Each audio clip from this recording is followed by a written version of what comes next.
اللهم صل على سيدنا محمد يا رب صل وسلم دائما ابدا على حبيبك صلی اللہ علیہ وسلم نے دعا مانگی، اللہم انی اعوذ بک من علم لا ینفع، اے اللہ میں ایسے علم سے پناہ مانگتا ہوں جو فائدہ نہ پہنچائے۔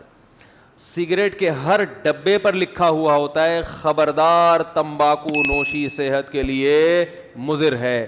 نالج تو آ گئی نا سگریٹ پینے والے کے پاس، کہتے ہیں دنیا میں واحد پروڈکٹ ہے جو سچ بول کے بیچی جاتی ہے اور تبھی سب سے زیادہ بکتی ہے۔ بھائی دنیا کی واحد پروڈکٹ ہے نا جس کے ڈبے پہ سچ لکھا ہوا ہوتا ہے۔ پیپسی پہ لکھا ہوتا ہے خبردار صحت کے لیے نقصان دہ لکھا ہوتا ہے، حالانکہ نقصان دہ تو وہ بھی ہے، میٹھا ہے نا بہت اس میں۔ ارے اتنی چینی جب پیو گے تو کہاں جاؤ گے؟ یا تو اتنی چینی پینے کے بعد پھر اتنا چلو بھی، پتہ نہیں کتنے چمچ ڈالے جاتے ہیں ایک کولڈ ڈرنک کی ایک بوتل میں چینی کے۔ اتنی چینی جب پیو گے تو یا تو بھاگو اسے یوٹیلائز کرو، نہیں کرو گے کہیں لکھا ہوتا ہے بوتلوں پہ یہ جو کولڈ ڈرنک ہے کہ جس نے یہ پیا ہے تو براہ مہربانی آدھے گھنٹے کم از کم وہ واک لازمی کریں، پھر یہ جزو بدن بنے گی، لکھا ہوتا ہے۔ خبردار پوستیوں کے لیے صحت کے لیے نقصان دہ ہے یہ۔ ارے یہ لکھا ہونا چاہیے نا بوتلوں کے اوپر، خبردار پوستیوں کے لیے بوتل پینا، بولے نا مضر صحت ہے نا، جیسے سگریٹ کے ڈبے پر لکھا ہوتا ہے کہ وہ ہر ایک کے لیے، تو یا کم از کم یہ تو ہو کہ سست لوگوں کے لیے کولڈ ڈرنک پینا مضر صحت، لکھا ہوتا ہے؟ نہیں لکھا ہوتا۔ لکھیں گے تو پھر ہو سکتا ہے وہ ان کو خطرہ ہوتا ہے کہ نہ بکے۔ واحد ایک سگریٹ ایسی چیز ہے، چائے جھوٹ بول کے بیچی جاتی ہے، یہ خوب ذہن، میں نے چائے پر بہت تحقیق کی ہے بڑے بڑے ڈاکٹروں سے جن کی ریسرچ ہے۔ یاد رکھو ہر ڈاکٹر کی ہر چیز میں ریسرچ نہیں ہوتی، بعض دفعہ ڈاکٹر بھی جان چھڑا رہے ہوتے ہیں، ان سے پوچھو نا یہ چیزیں، کہہ رہے ہیں یار میں نے تو مجھے نہیں پتا اس میں۔ جو اچھا ڈاکٹر ہوگا وہ کہے گا میری ریسرچ نہیں ہے، لیکن جنہوں نے باقاعدہ پراپر ریسرچ کی ہے نا تو چائے صحت کے لیے فائدہ مند بالکل بھی نہیں ہے، بالکل بھی۔ اس میں کہتے ہیں دماغ تیز ہوتا ہے، پر بکواس ہے بالکل، کوئی دماغ تیز نہیں ہوتا اس سے، اور کینسر ختم ہوتا ہے، کینسر کے خلاف سب فضول قسم کی، اس کو بکواس کا لفظ بھی اس کے لیے ہلکا ہے، بس چھٹا ہے مزہ کاکڑ دنا ہو جاتا ہے پی کے، اس سے زیادہ کچھ نہیں ہوتا، حقیقت ہے، ٹھیک ہے نا، بس یہ ہوتا ہے، اور یہ وقتی ہوتا ہے، یہ بھی کوئی یہ نہیں کہ اندر سے باڈی کو ایک طاقت مل رہی ہے آپ کے، انرجی مل رہی ہے، تو بس وہ ہے کہ جیسے سٹا لگاؤ تو سٹا ہوتا ہے، آپ کو پتہ ہے، چرس پیو ایک دم فٹ فاٹ ہو جائے گا۔ اب چرس کے فضائل بیان کرنا شروع کر دیں تو غلط ہے، نشہ ہے نشہ، ہاں یہ بہت ہلکا نشہ ہے یہ کہہ سکتے ہیں آپ۔ چرس ہیروئن تو بہت ہی خطرناک چیز ہے، ہیروئن تو بہت ہی زیادہ، چرس اس سے کم، چائے بہت معمولی سا نشہ ہے، لیکن ہے بہرحال نشہ ہی ہے، یہ کوئی اچھی چیز نہیں ہے۔ میں بھی پیتا ہوں، چھوڑ دی تھی 1 سال، پھر لوگوں نے پلا کے جہاں جا رہے ہیں چائے، ابے بھائی منع کرو تو لسی اٹھا کے لے آتے ہیں، اب لسی کون پیے گا اللہ کے بندو، تو مجبوراً پھر وہ ہے کہ چلو وہ ہلکی چیز ہے، تو ہم نے جو چائے دوبارہ ارادہ ہے انشاءاللہ دوبارہ چھوڑوں گا میں اس کو، پینے کی چیز نہیں ہے۔ اور پھر اب یہ اس کا حل سوچنا چاہیے نا، اصل میں جب تک کسی چیز کا حل نہیں سوچو کہ اس کے نقصانات کیا ہوں گے تو اس کی تلافی، تو پھر وہ بات بنتی نہیں ہے۔ میں نے گڑبڑ یہ کی کہ میں نے ایک دم چھوڑ دی، 40 سال تک چائے پی ہے ہم نے، بچپن سے پیدا ہوتے ہی پینا شروع کر دی تھی مائیں، تو بچپن دودھ جیسے ہی چھڑاتی ہیں بچے کو فوراً چائے پہ لے آتی ہیں نا، سب گھروں میں ہو رہا ہے۔ اب سوچو 40 سال ایک آدمی نے چائے پیو، دن میں 3-3 4-4 کپ، ایک دم چھوڑ دینا بڑا مشکل، لیکن ہم نے چھوڑ دی تھی، اور کئی دن تک دماغ کی سیٹنگ آؤٹ رہی ہے، لیکن 1 سال چھوڑ کے پھر وہ 10 دن میں کیفین کا نشہ ختم ہو جاتا ہے، لیکن ایک یادیں وابستہ رہتی ہیں۔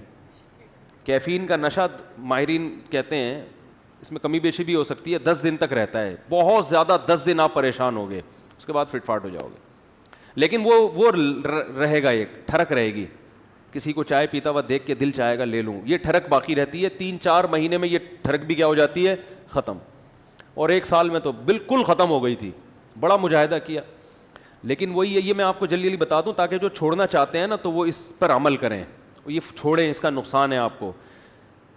میں نے چائے جب چھوڑی تھی تو مجھے ایک سب سے بڑا فائدہ ہوا تھا، مزاج میں ٹھنڈک پیدا ہو گئی، جو تھوڑا بہت جذباتی پن تھا وہ کیا ہو گیا؟ ابھی تو ٹھنڈے مزاج کی ضرورت ہے. اور جس کے 3-4 گھر ہوں اس کو تو بہت ٹھنڈے رہنے کی ضرورت ہے نا. وہ تو ورنہ وہ ادھر جائے گا, ادھر پھڈا, ادھر جائے گا, وہ پاگل ہو جائے گا. تو چائے چھوڑنے کا سب سے بڑا فائدہ یہ ہوا تھا کہ دماغ کو سکون ملا ہے. کیونکہ نشہ ہے نا, نشے سے وقتی فائدہ ہوتا ہے, ورنہ انسان ڈپریشن میں جاتا ہے. تو بہت دماغ میں ایک یعنی بہت سی باتوں پہ پہلے غصہ آتا تھا, وہ غصہ آنا ختم. اب ٹھنڈے دماغ سے آدمی فیصلہ کرتا ہے, میدا صحیح ہو جاتا ہے. چائے پیٹ کا بیڑا غرق کرتی ہے, میدا پہ بہت اچھا اثر پڑا تھا. یہ 2 فائدے تو فوراً ہوئے تھے. خیر, تو میں جلدی سے وہ بتا دوں پھر بیان کی طرف آتا ہوں. اب یہ ہوتا یہ ہے کہ ہمارے ہاں جب بھی کوئی ملنے آ رہا ہے, کسی سے ملنے جاؤ تو وہ کیا پیش کرے گا؟ چائے. اب میں نہیں پیتا تھا, میں نے کہا نہیں پینا, تو اس کو ایک الگ ٹینشن کہ اب ان کے لیے کیا بناؤ. او بھائی کچھ بھی نہیں بناؤ, آؤ بیٹھو گپ شپ لگاؤ. یہ ضروری ہے کہ جب بھی کوئی آئے تو ٹھوسنا ہی ہے اس کے منہ میں لازمی. یہ کون سا کلچر ہے بھائی؟ کھانے کا وقت ہے تو چلو کھانا کھلا دو, نہیں ہے تو بس ٹھیک ہے بیٹھو آرام سے. ہمارے کلچر بن چکا ہے کہ ہر وقت جگالی کی طرح منہ چلنا چاہیے. بکریاں جگالی کر رہی ہوتی ہیں نا, یا تو کھا رہی ہوں گی یا اس کھائے ہوئے کو ہضم کر رہی ہوگی. کبھی گائے بکری کو دیکھا تمیز سے بیٹھے ہوئے؟ بکری تو میں نے دیکھی ہے, بکری کو جیسے ہی کھڑا کرو گے بس منہ مارنا شروع کرے گی, کھاتی رہے گی, یہ کھائے گی. چلو اب رات کو آرام سے بیٹھ کے سو جاؤ, نہ اب منہ گھمانا شروع کرے گی, جگالی. تو آج بھی انسان کا یہی حال ہے, ہر وقت اس کو کیا چاہیے؟ زبان کا ذائقہ. تبھی تو چائے کا ایک نقصان یہ ہوتا ہے, روزہ نہیں رکھ سکتا آدمی. یہ بڑا نقصان ہے. جو لوگ نشے کے عادی ہوتے ہیں, چائے, نسوار, پان گٹکا, روزہ بہت ٹف ہوتا ہے ان پہ. روزہ رکھنا بڑا مشکل ہوتا ہے کیونکہ ان کو پھر وہ مخصوص ٹائم پہ چائے چاہیے, نہیں چاہیے تو روزہ کھلتا ہے. تو چائے چھوڑنے کا بڑا فائدہ یہ ہوا تھا مجھے کہ روزے دڑا دڑ بڑے آسان ہو گئے تھے. سمجھ رہے ہیں؟ اب دیکھو جو نسوار کا نشہ چائے سے بھی زیادہ سخت ہے, ان کے لیے رمضان کا روزہ بڑا ٹف ہوتا ہے. روزہ کھولتے ہی 2 پکوڑے کھائیں گے فوراً نسوار, پھر ایک دم اب پتہ چلے گا اللہم لک صمت وعلی رزقک افطرت. تو کیوں اپنے آپ کو کسی چیز کا محتاج بناتے ہو بھائی؟ اپنے آپ کو کیوں آدمی کسی چیز کا محتاج بنا دے کہ وہ نہ ملے تو تکلیف ہو؟ تو یہ نہیں ہونا چاہیے. خیر, تو اب جہاں بھی جا رہے ہیں چائے, منع کریں تو بھئی کچھ تو کھلانا ہے. مفتی صاحب آئے ہیں, یہ بیان میں ذکر کر دیں گے کچھ نہیں کھلایا انہوں نے, تو وہ لسی لے کر آ رہا ہے, اتنا بڑا گلاس لسی کا. ابے بھائی اس کو کون ہضم کرے گا؟ پھر وہ کوئی جو ہے وہ کوئی کافی لے کر آ رہا ہے, وہ تو چائے سے بھی زیادہ خطرناک ہے کافی, وہ تو اس میں تو زیادہ کیفین ہوتی ہے. تو پھر ہم نے کہا یار وہی ٹھیک تھا. ٹھیک ہے, کیا تھا؟ اب کبھی ہم کہہ رہے ہیں ادرک کا قہوہ بنا دو, تو وہ ادرک گھر والوں کو مل نہیں رہا. بنایا تو اتنا ادرک ڈال دیا کہ وہ تو آنتوں کو گلا دے گا بھائی یہ ادرک, کیونکہ عادت نہیں ہے لوگوں کو کتنا ڈالنا ہے اس میں. تو اب بہت پھر وہ دوبارہ ہی ہو گیا حساب کتاب. پھر آپ کو پتہ ہے جب ایک دفعہ دوبارہ شروع ہو پھر چھوڑنا بڑا مشکل ہے. چھوڑوں گا انشاءاللہ, یہ اس کا باپ بھی چھوڑے گا. یہ چائے پینے کی چیز نہیں ہے. تو اب چھوڑنے کا ایک طریقہ یہ ہے کہ آپ اس کا آلٹرنیٹ یہ تلاش کریں کہ اب لوگوں سے تو ملاقات تو ہوتی ہے, کچھ نہ کچھ تو وہ کھلائیں گے ہی, تو اپنے کھانے کی چیز اپنے ساتھ لے کے جائیں. سمجھ رہے ہیں نا؟ تو میں سوچ رہا ہوں کسی حکیم سے رابطہ کر کے دار چینی, لونگ, ادرک, یہ 3 چیزوں کا قہوہ بڑا خاندانی ہوتا ہے. اس سے آپ یہ چائے کا بہترین آلٹرنیٹ ہے. اس سے باڈی فریش بھی ہوتی ہے, کولیسٹرول لیول بھی کم ہوتا ہے, اور طبیعت بھی فٹ فاٹ, دماغ بھی واقعی سچی مچی کا تیز ہوتا ہے. دار چینی, ادرک, لونگ, اس میں کلونجی بھی ہو, یہ سب چیزیں یہ تو صدیوں سے انسان استعمال کرتا آیا نا.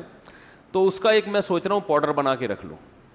کسی حکیم صاحب, قبلہ حکیم صاحب سے بولوں بھائی کوئی مناسب سا کیا بنا کے دو, دار چینی, ادرک, لہسن, سونٹھ کہتے ہیں ادرک کو, جو سوکھا ہوا ادرک, اس کا ایک تھوڑا سا پاؤڈر بنا دو یا گولیاں بنا دو.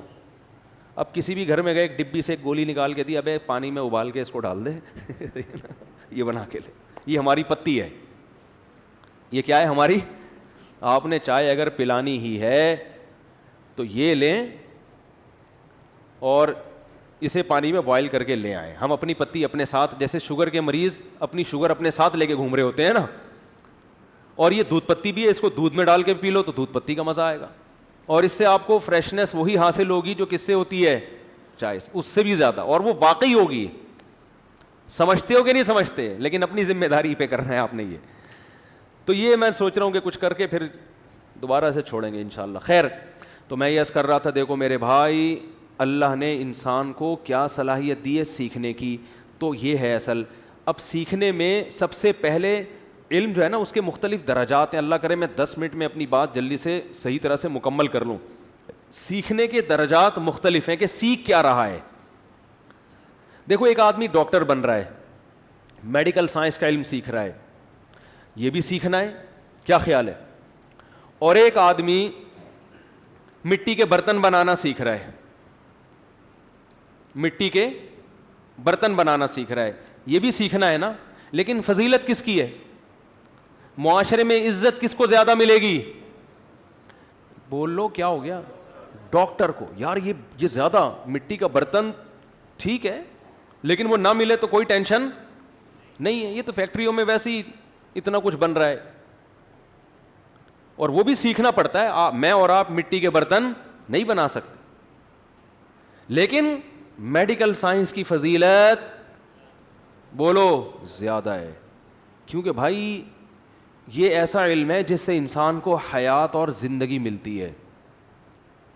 تبھی لوگ ڈاکٹروں کی عزت ایک کمار سے زیادہ کرتے ہیں, کمار جو مٹی کے گھروندے بناتے ہیں, اور پیسہ بھی ان کو زیادہ ملتا ہے ڈاکٹروں کو. تو یاد رکھیں انسان کی فضیلت سیکھنے. اچھا, سیکھنے میں کچھ چیزیں ایسی ہوتی ہیں جن کا سیکھنا فضیلت نہیں ہے, بلکہ وہ اور آپ چرس بنانے کا طریقہ سیکھ رہے ہیں.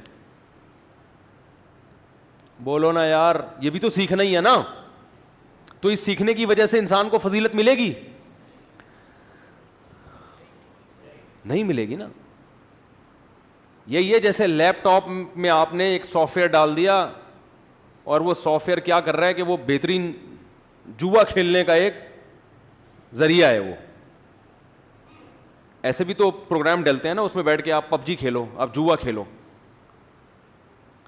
تو سیکھنا جو جس کی بیس پر انسان کو فضیلت ہے وہ مطلق علم نہیں ہے, بلکہ مفید علم جس کا انسان کو فائدہ ہو. اور اس میں بھی سب کے درجات ایک جیسے نہیں ہیں, کچھ علوم کی فضیلت دوسرے علوم سے زیادہ ہے. تو یاد رکھیں جس طرح میڈیکل سائنس کے ایک ڈاکٹر کو فضیلت کمار پہ زیادہ ہے, بالکل اسی طرح سب سے افضل علم اللہ کی نظر میں وہ علم ہے جس علم سے آپ کو اللہ کا پتہ چلتا ہو, اللہ کی معرفت حاصل ہوتی ہو, اور آپ کو کن چیزوں سے اللہ خوش ہوتا ہے اور کن چیزوں سے اللہ ناراض ہوتا ہے یہ پتہ چلتا ہو. اس علم کی آج دنیا کی نظر میں کوئی ویلیو نہیں ہے, اور اللہ کی نظر میں سب سے زیادہ ویلیو اس علم کی ہے, کیونکہ یہ آپ کو آپ کا مقصد حیات بتاتی ہے. اور یہ علم یونیورسٹیوں میں بولو نہیں پڑھایا یار, یہ صرف مدرسوں میں پڑھایا جاتا ہے. یہ کہاں پڑھایا جاتا ہے؟ صرف مدرسوں میں.